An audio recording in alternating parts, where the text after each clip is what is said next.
I just wanted to touch on. We've touched on Yuki obviously there, but we've got 2 new rookies coming in to the Haas seats. We've got, we talked about Schumacher. We've got his lad Mick Schumacher coming through. There's huge questions with him about whether he's earned his seat. I personally think he's more than earned it. I think he should be in. 100%, definitely. And people who are denying it are just obviously Michael Schumacher haters from back in the day. But then the controversial one, the one that we need to talk a little bit more on, because I haven't really heard you speak about it, is of course the controversial as ever Nikita Mazepin.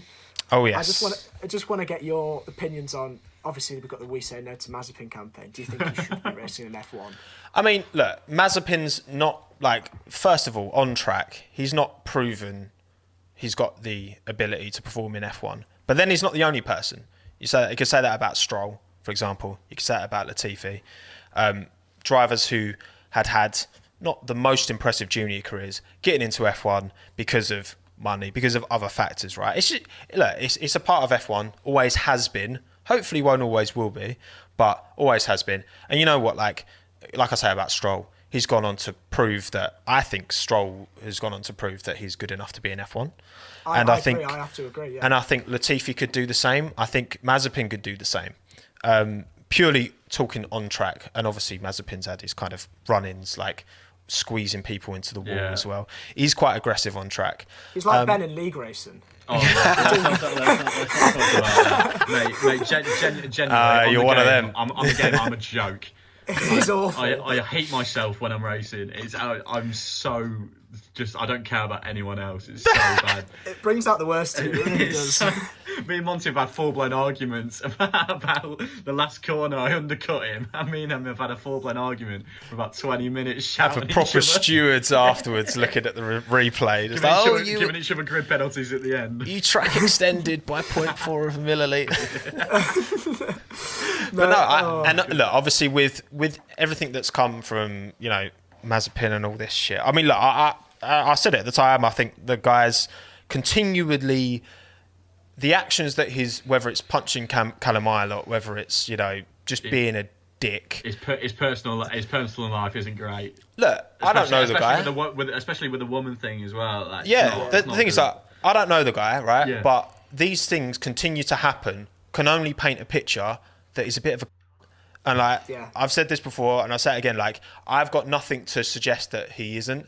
And then when it comes to all of this stuff, I just think it's such a frustrating representation of how, because the method to deal with this kind of thing, I was listening to a really interesting podcast with Devin Nash, this guy on Twitch who talks all about esports and building a business online. Really good. I know who he is. Yeah, really good, and he was talking about cancel culture and how the best way of getting through a situation like this is just to go completely silent, delete any apology, don't acknowledge it, and just carry on, and people will eventually move on. Yeah.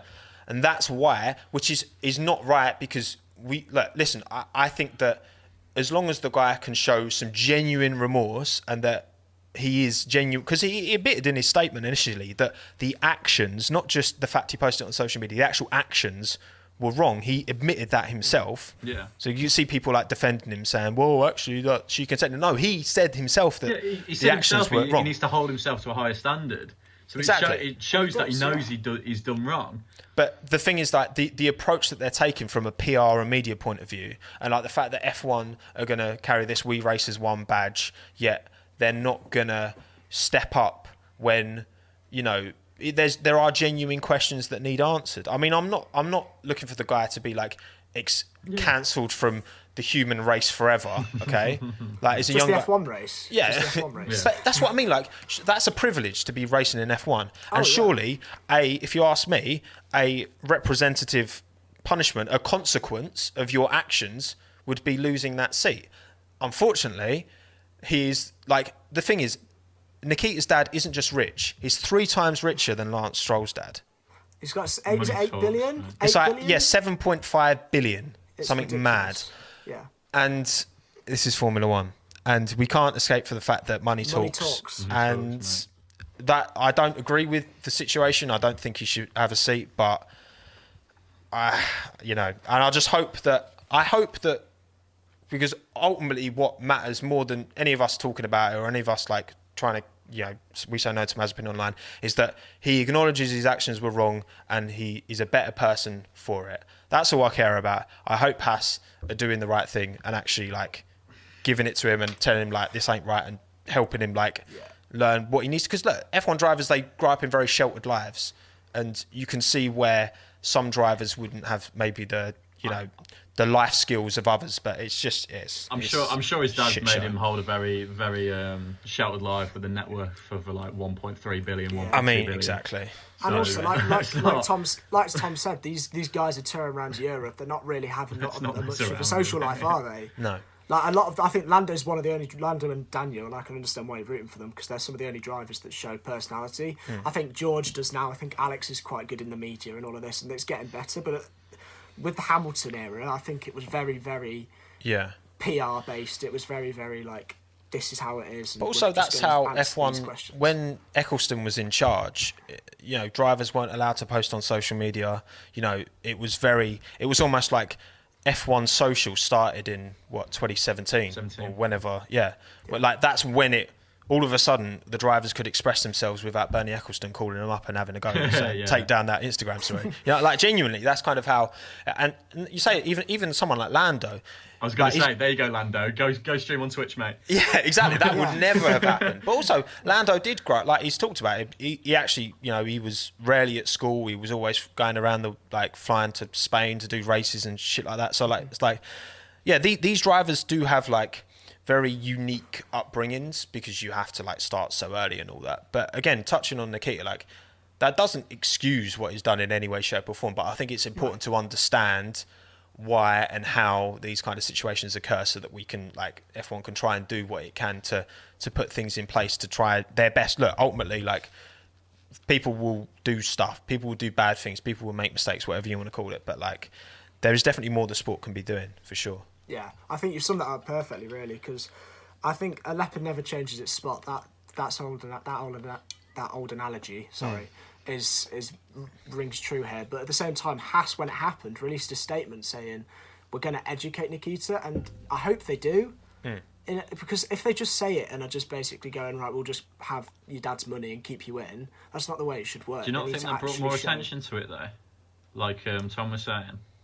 Do you not think Haas coming out and saying we will teach him, we acknowledge he's done wrong? Obviously, if you're talking morality wise, yes, they should do it, but from purely avoiding a humanitarian sort of aspect of it, if you're looking at Haas, they're saying yes, we've acknowledged that he's done all this stuff with women, etc. Like it doesn't look good, does it? It doesn't look good. Great. But I think the team needed to do it because they were getting. There were so many. If you go on Haas's Instagram now, I'm sure Tom will know. You go on there, any photo they post, it's "We Say No to Mazepin." It's just the comments. Yeah. It's put a real cloud over Haas, who weren't even in the best place before this all happened. Yeah. Like they were a team that came in and hit the ground running and were one of the best individual teams in Formula One. Absolutely. And then they've just slipped down. And yes, I know that's partly due to the Ferrari power unit being god awful last year, but at the same time, they do need to have a better. I don't know. I think the one can't go without the other. You need to have a good face, and you need to have good good products. The difference between Haas and Mazepin is that Haas is a business, it has sponsors, it has obligations in that regard. Like, it's just factually true that the best thing Nikita can do, not statistically, in terms of from experience of like people getting a pile online, whether it's good or bad, is the best thing you can do is just not acknowledge it and just stay quiet. But a business like Haas can't do that because they've got all these sponsors. I mean, because Jack and Jones they were Kevin Magnussen's personal kind of sponsor because they're a Danish clothing company. And when they parted ways on the day that ended, Jack and Jones put out a statement saying we don't condone Nikita Mazepin's behaviour. So it's like, you know what I mean? Like there must have been all these other factors, all this other pressure on Haas to at least acknowledge the situation where Nikita can just stay silent. But it's just a fucking shit show, boys. It's shit PR, and it's just like makes the sport look bad. But I hope they can just come to a solution that actually works and changes Nikita and doesn't make, because you get some absolute fucking knuckle draggers like, oh, it's just what men do on, like, fuck off. No. You wouldn't dream of doing it in any situation, let alone putting it on your Instagram or your social media platforms. It's pure. It's just absolutely revolting. Violent.